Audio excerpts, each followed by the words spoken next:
welcome to 3Q, where I interview industry professionals for just 15 minutes by asking three powerful questions. I'm your host, Rachel Vogel, and joining me tonight is the founder of Veli brand and partner of Sounds Music Group, Veli. He's a Philadelphia-based entrepreneur, music executive, and artist manager with an international footprint who's known for building his own company called Veli Brand. Veli Brand has become known for booking top-selling and Grammy-nominated artists like Rod Wave, DaBaby, PNB Rock, Ian Dior, 24kGoldn, and many, many others. And since 2015, the company has put on more than 100 shows across the country. So with that said, Veli, it's great to have you join me. How's it going? Thanks, Rachel, for having me.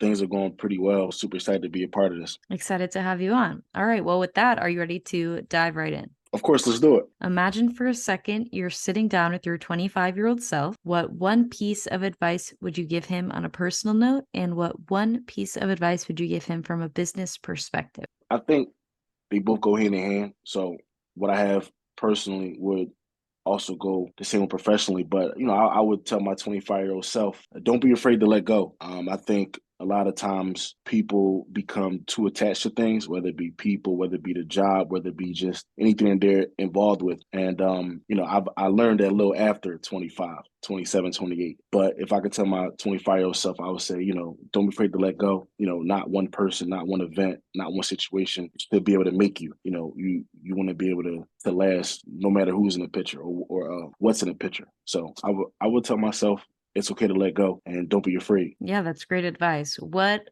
ultimately led you to starting your own company? Was that always a goal that you had in mind? No, I actually was afraid to start my own company. I never thought I'd be the face of my own company. So I was doing shows, but I was fine with doing it under the guise of like a studio that I was working for. So I was doing shows under them. And the guy I was working with actually pushed me to do my own shows because he knew that I was bigger and better than what they had going on. And I could do more. So he's the reason he pushed me to start my own brand. I never thought I could run my own company. And a lot of friends that I had when I was growing up, they've known me from I threw a party. I was trying to get into parties. I had a party one time that flopped so bad. And I stopped doing events. So the fact that I was able to throw my own events successfully to people that knew me from then is like, wow. And what's like the So biggest piece of advice with throwing events that you could give about like finding your clientele? you have to know your brand and know what you want to represent. When I was doing concerts, I feel like the art of promotion, I hate the term promoter, by the way. I just feel like the name of promoter carries a bad term. People think of like the most negative things, in my opinion, when they talk about promoters. I don't like being called a promoter, but the art of promoting is very unique and not as easy as people think. Just because you have money doesn't mean you can throw an event and it'll be super, super successful. You can't just have money and book an artist and think it's going to sell out. And, I think that it's important to have a brand and know what your brand is. Like for me with Veli brand, I felt like I could stand out by booking artists that people may not be so much hip to in a whole global sense. Because Philadelphia is like a BC market. When it comes to touring, it's not a primary market for a bunch of artists. It's a secondary market. So you don't really see many cutting edge, new trending stuff come out of Philly as far as from the concert business. And so my idea with the brand was to be that person who could tell you what's next. So I booked the upcoming artists that were next. Like, so I was the first person to end up booking like Rico Nasty in Philly, like first person to Baby, Little TJ, Rod Wave, Young Nudie, like a whole bunch of people. And that's how I kind of like set myself apart from others because I was able to do it, whereas other people want to take that chance. Like I was a risk taker. Mhm. So the best advice I would give to anybody, and that worked for me, that might not work for everybody else. So the best advice I would give is when you're doing events, what is your brand? What is the theme? And how can you portray that? You want to make people fall in love with your company and your brand, no matter who's on the lineup. I could book Jay-Z or I could book a random local artist. It's still going to pack out the same way. Not in a literal sense, but in the sense like, people always flock no matter who's on the bill. Right. Moving on to question 2. Every industry has its dirty little secrets, and you and I both know that it's no different in the music industry.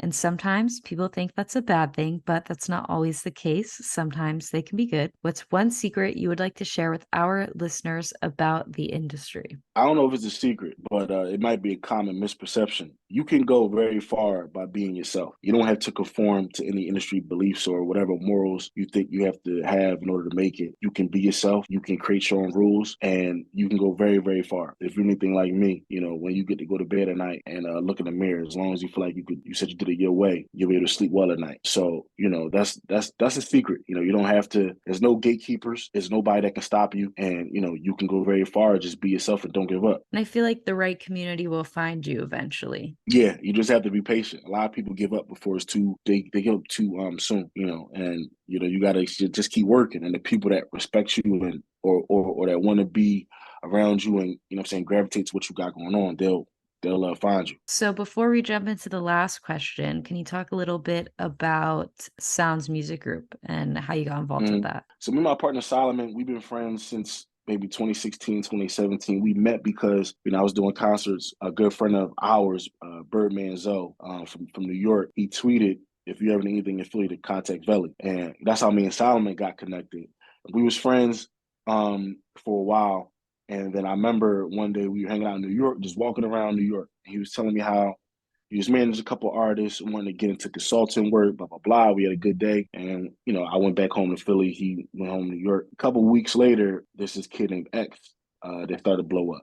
Solomon started managing X. He had a great success with X. As he was managing X, Solomon called me one day and he was like, "Yo, I'm starting a JV at Republic. Do you want to work with me?" I said, "Yeah." And so, we had a label we had a JV at Republic in 2019. It didn't go well at all.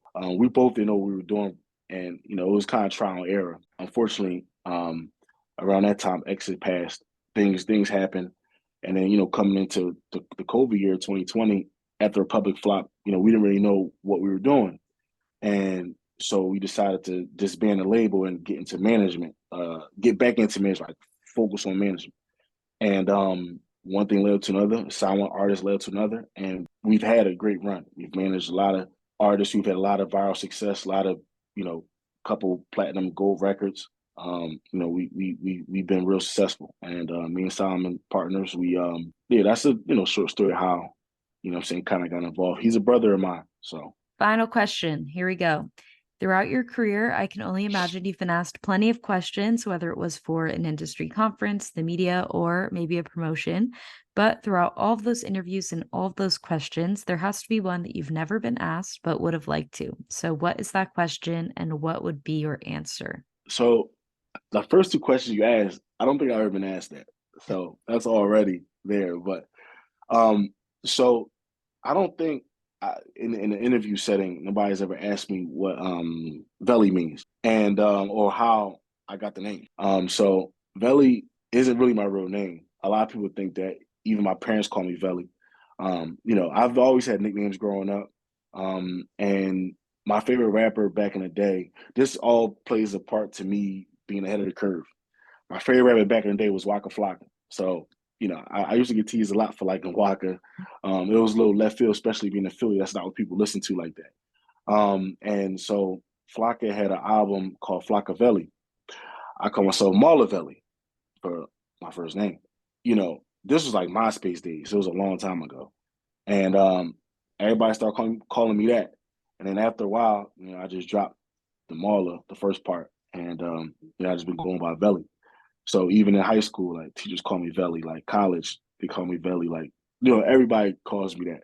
And that's where it came from. Maybe one day when I have kids, name my son Veli. So we'll see. But it's definitely been able to create a life of his own. And that's actually how the name Veli brand came from, Marla Veli. I remember being in my college dorm and I was thinking like, what do I want to name my company? And I'm not good at this type of stuff. I'm not really super creative. I don't think of names like that. And I remember I was talking to my roommate and I was like, how about Veli brand? That's kind of how it came apart. Simple enough, but effective. That's the motto. That's what I wanted to represent. I'm a simple guy, black and white. What you see is what you get. But also come a lot of dynamics. You know what I'm saying? Mhm. Like, yeah. Well, Veli, thank you again for joining me. And to everyone listening, I hope you enjoyed tonight's episode. Stay tuned for next week of 3Q, where I interview industry professionals for just 15 minutes by asking 3 powerful questions. See you then.